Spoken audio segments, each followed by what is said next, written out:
Bismillahirrahmanirrahim. Berjumpa lagi hadirin wal hadirat yang dimuliakan Allah Subhanahu wa taala. Pertemuan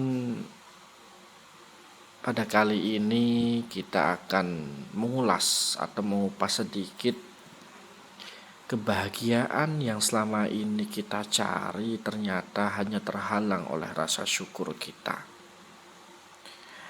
Hadirin yang dimuliakan Allah Subhanahu wa ta'ala,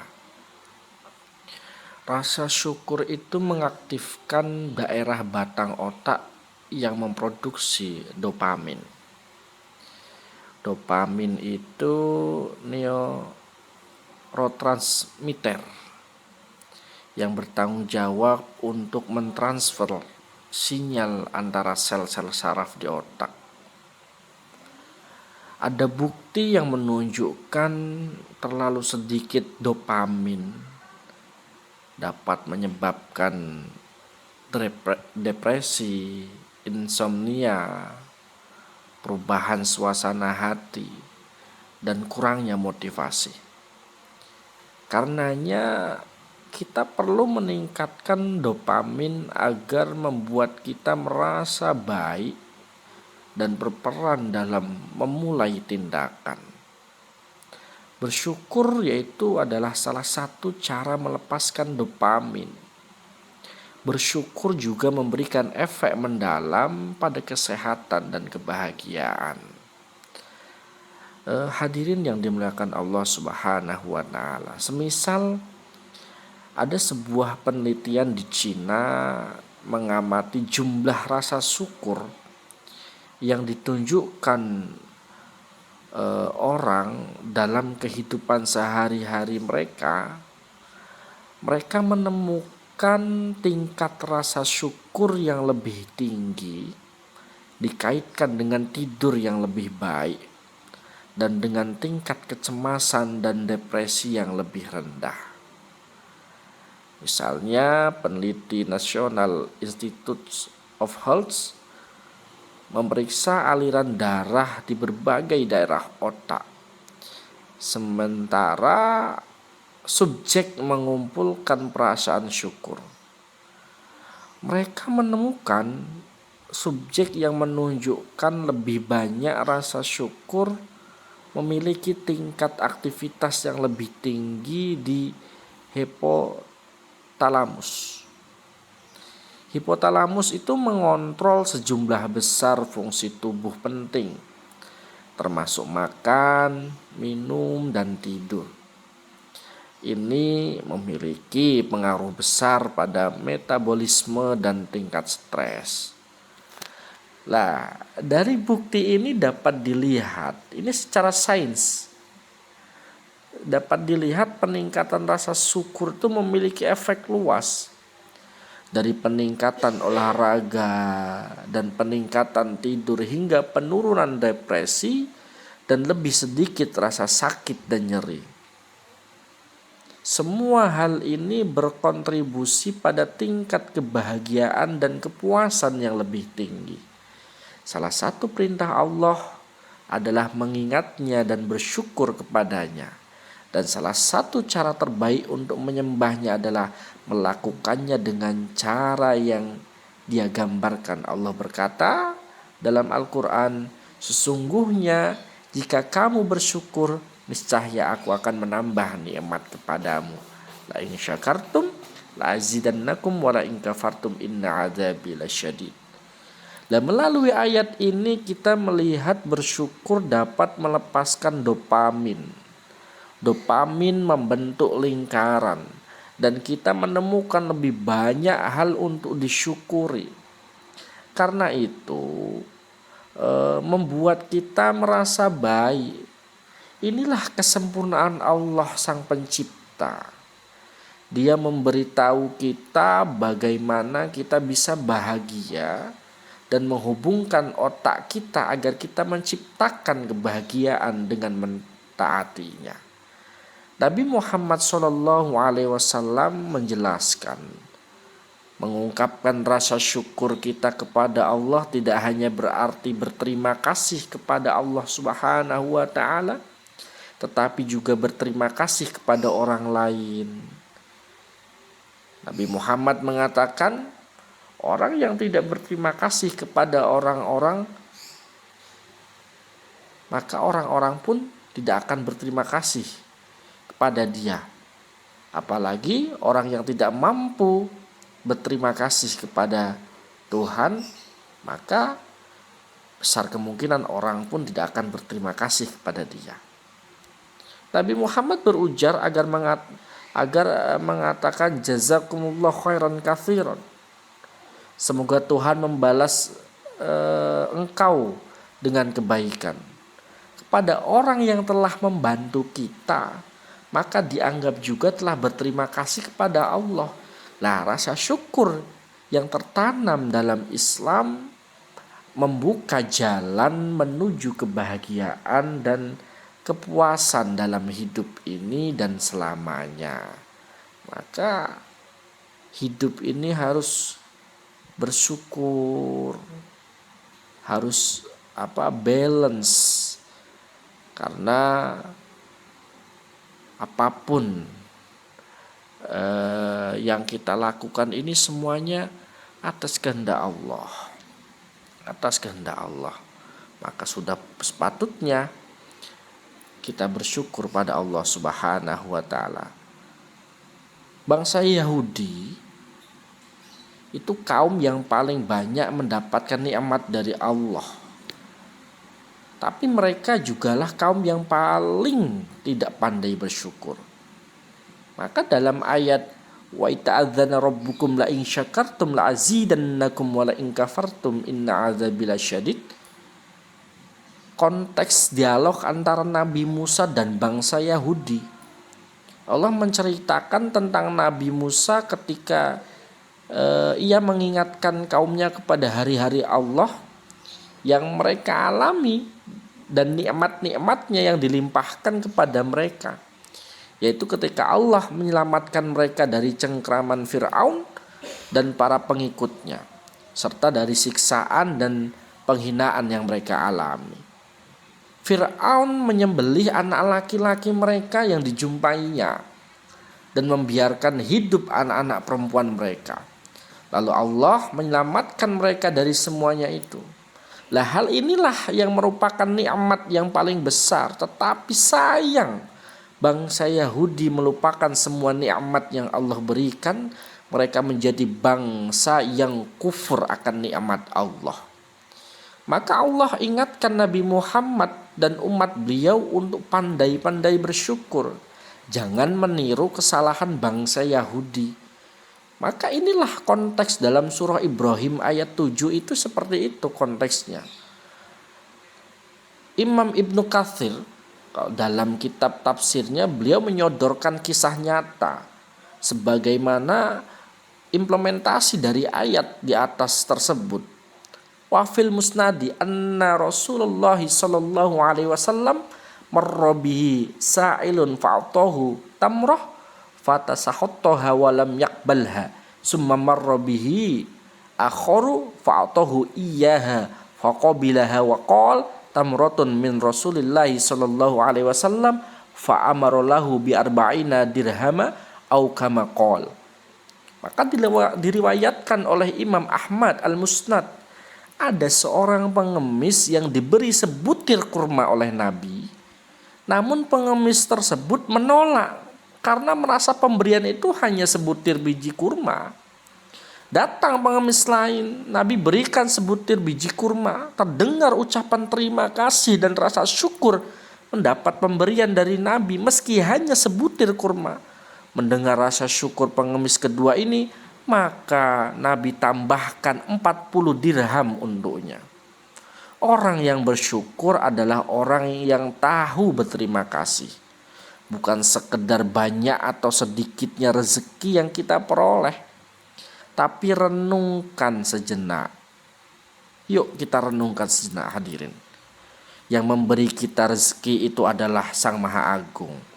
Ini saja sudah pantas membuat kita bersyukur karena sedikit atau banyak, qaliluhu wa kathiruhu, kita masih diperhatikan dan diberi rezeki oleh Allah Subhanahu wa ta'ala. maka orang yang bersyukur akan jauh lebih produktif. Kenapa? Karena mereka tahu memanfaatkan resources dan peluang yang ada. Orang yang selalu mengeluh akan menghabiskan waktunya, menyesali diri, berlama-lama dalam nestapa, membuat kita tidak siap menangkap peluang-peluang yang akan datang atau peluang-peluang berikutnya. Lah, orang yang bersyukur akan memanfaatkan apa yang dimiliki saat ini, sekecil apapun itu, sebagai bekal untuk terus maju. Orang yang bersyukur itu lebih bahagia dan optimis. Sementara orang yang pesimis akan sibuk meratapi kegagalan dan nyinyir akan kesuksesan orang lain. Orang yang pandai bersyukur emosinya akan lebih stabil, sigap mencari solusi, melokalisir persoalan bukan melebarkannya kemana-mana, dan taktis mengatur strategi dengan segala keterbatasannya. Orang yang bersyukur akan membuat skala prioritas. Siapapun tidak akan suka dengan orang yang selalu mengeluh. Dan kalau dia punya problem, seolah hanya dia satu-satunya di dunia orang yang punya masalah, dan semua orang harus memperhatikan masalahnya. Lah, orang seperti ini tidak akan produktif, tidak akan berkarya, dan tidak akan bertambah nikmat dari Allah. Lah, ayat di atas itu sangat nyata dan membumi. Maka dalam bahasa Arab, kata syukur berarti membuka dan menampakkan, dan lawan katanya adalah kufur yang bermakna menutup, menyembunyikan. Ini artinya hakikat syukur menampakkan nikmat dengan cara menggunakannya pada tempatnya dan sesuai dengan yang dikehendakinya oleh pemberinya, juga dengan cara menyebut-nyebut pemberinya dengan baik. Kalau dalam tafsir Al-Misbah menjelaskan bahwa setiap nikmat yang dianugerahkan Allah itu semua menuntut perenungan untuk apa ia dianugerahkannya, lalu menggunakan nikmat tersebut sesuai dengan tujuan penganugerahannya. Dengan demikian, orang yang kufur terhadap nikmat Allah bukan saja tidak mengakui berbagai kenikmatan yang Allah berikan, tapi cenderung untuk menutupi dan menyembunyikan daripada nikmat Allah. Itulah sebabnya Allah menegaskan wa qalilum min ibadiyas syakur, dan sedikit di antara hamba-hambaku yang bersyukur. Dan di ayat lain Allah berfirman, dzalika min fadlillahi alaina wa 'alan nasi walakinna aktsarun nasi la yashkurun. Yang demikian itulah dari karunia Allah kepada kami dan kepada manusia seluruhnya, tetapi kebanyakan manusia tidak bersyukur. Na'udzubillah summa na'udzubillah min dzalik. Bersyukur itu manfaatnya akan kembali kepada kita. Al-Quran juga memberi sinyal yang teramat jelas, walaqad ataina luqmanal hikmata anishkurillah wa may yashkur fa innama yashkuru nafsi wa man kafara fa innahu ghaniyyun hamid. Dan sesungguhnya telah kami berikan hikmah kepada Luqman, yaitu bersyukur kepada Allah, dan barang siapa yang bersyukur kepada Allah maka sesungguhnya ia bersyukur untuk dirinya sendiri, dan barang siapa yang tidak bersyukur maka sesungguhnya Allah Maha Kaya lagi Maha Terpuji. Kalau dalam hadis qudsi diriwayatkan oleh Abu Dzar Al-Ghifari dalam kitab Sahih Muslim hadis nomor 2577, ya ibadi law anna awallakum wa akhirakum wa insyakum wa jinnakum kanu ala attaqu qalbi rajulin wahid minkum ma zada dzalika fi mulki syai'a. Hai hamba-hambaku, seandainya orang-orang yang pertama dari kalian dan yang terakhir dari kalangan umat manusia dan jin semuanya memiliki kalbu seperti kalbu seseorang di antara kalian yang paling bertakwa, tiadalah hal tersebut menambahkan sesuatu dalam kerajaanku barang sedikit pun. Barang sedikit pun. Tegas kata Allah. Dalam konteks lain, ya ibadi law anna awalakum wa akhirakum wa insakum wa jinnakum kanu ala afjari qalbi rajulin wahidin minkum mana qasa dzalika fi mulki syai'a. Hai hamba-hambaku, seandainya orang-orang yang pertama dari kalian dan yang terakhir dari kalangan umat manusia dan jin semuanya memiliki kalbu seperti kalbu seorang di antara kalian yang paling durhaka, hal tersebut tidaklah mengurangi sesuatu pun dalam kerajaanku, barang sedikit pun. Ya ibadi, lau anna awalakum wa akhirakum wa insakum wa jinnakum qamu fi sa'idin wahidin fas'aluni fa'taitu kulla insanin mas'alat ma naqasa dzalika min mulki syai'an illa kama yanqusul khitu idza ukhiltul bahr. Hai hamba-hambaku, seandainya orang-orang pertama dari kalian dan yang terakhir dari kalangan umat manusia dan jin semuanya berdiri di suatu lapangan, kemudian mereka meminta kepadaku, lalu aku memberi kepada setiap orang apa yang dimintanya, tiadalah hal itu mengurangi kerajaanku barang sedikit pun, melainkan sebagaimana berkurangnya laut bila dimasukkan sebuah jarum ke dalam. Maka kita harus paham, hadirin wal hadirat, perbendaharaan Allah amat luas. Bersyukur pada pemberiannya itu tidak akan menambah sesuatu pun di sisi Allah, tapi justru akan menambah rahmatnya untuk kita. Kita yang membutuhkan syukur, bukan Allah subhanahu wa ta'ala. Dalam Al-Quran juga surah Al-Baqarah ayat 152, fadhkuruni adzkurkum washkuruli wala takfurun. Ingatlah kepadaku, niscaya aku ingat kepadamu. Bersyukurlah kepadaku dan jangan kufur dari nikmatku. Ayat ini begitu bergizi, menggabungkan 3 konsep sekaligus: zikir, syukur, dan kufur. Mengingat Allah berzikir akan membawa kita kepada rasa syukur. Sebaliknya, orang yang lalai dari mengingat Allah, di mana setiap punya masalah dia menjadi kufur nikmat, menjadi kufur daripada apa yang diberikan oleh Allah.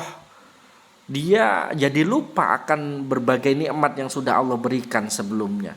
Maka kembali lagi, konsep syukur yang begitu dahsyat, sayang begitu tiba di tengah-tengah kita menjadi dipalingkan maknanya, syukurin lo. Walhasil kata syukur berubah menjadi negatif, seolah bersyukur itu sama dengan mengejek kegagalan orang lain. Kita seolah mensyukuri kegagalan orang lain. Mungkin ini sebabnya kita sulit menjadi bangsa yang maju, karena kita keliru menerapkan makna syukur. Wong kita diperintahkan oleh Tuhan untuk menyebarkan nikmat yang kita peroleh sebagai mana tanda syukur dalam surah Ad-Duha. Berbagi kebahagiaan dan energi positif ini akan menular kepada orang lain. Maka tahadus bin ni'mah ini berbeda dengan ujub, kesombongan diri atau sekedar pamer, karena niat dan tujuannya berbeda sama sekali. Apalagi bersyukur itu tidak harus menunggu nikmat yang luar biasa. Seperti kalau kita mau pamer atau menyombongkan diri, apa yang kita raih sekecil apapun patut disyukuri dan diceritakan dengan penuh rasa syukur. Do not understand what you already have. Jangan meremehkan apa yang Anda miliki. Dalam bahasa agama kita, ya alhamdulillah ala kulli hal. Puji Tuhan dalam segala kondisi. Tapi alih-alih menebar energi positif, mengapa kita justru sering mendapati reaksi negatif dari mereka yang menerima berita baik tentang kita? Inilah penyakit kronis SMS namanya.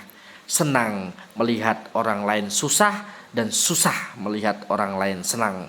Ini bahaya yang seperti ini, yang harus kita lawan, mau diartikulasikan sedemikian rupa dan mau ditutupi dengan kata-kata bersayap sekalipun, orang lain bisa merasakannya kok. Bagaimana reaksi negatif yang kita lontarkan? Jadi apa jalan keluarnya? Sederhana saja. Rasul mengingatkan, perumpamaan kalian dalam hal kasih sayang itu bagaikan satu tubuh. Apabila satu anggota badan merintih kesakitan, maka sekujur badan akan merasakan panas dan demam. Hadis riwayat Muslim. Maka mafhum mukhalafahnya ialah, kalau ada anggota tubuh yang senang, maka sekujur tubuh juga seharusnya senang. Karena itu, kalau ada kawan yang dapat kenikmatan, dapat rezeki, maka kita pun sebaliknya segera ikut bersujud syukur, ikut senang. Cara praktis ini mungkin saja akan memadamkan penyakit hati seperti iri, hati iri, dengki terhadap rezeki orang lain, tapi juga menebarkan energi positif.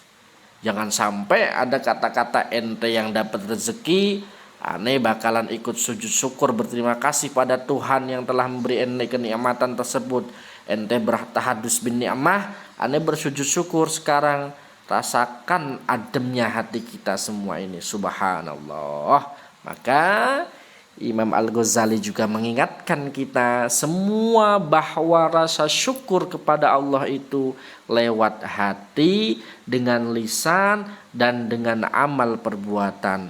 Mari kita memaafkan kesalahan hari kemarin, bersyukur pada apa yang diraih hari ini, dan berdoa untuk masa depan yang lebih baik. Itulah cara menitipi hidup menujunya, cara bersyukur yang sempurna kepada Allah Subhanahu wa taala. Hadanillah wa yakum ajma'in ihdinas siratal mustaqim. Wallahul muwaffiq ila aqwamit thoriq. Assalamualaikum warahmatullahi wabarakatuh.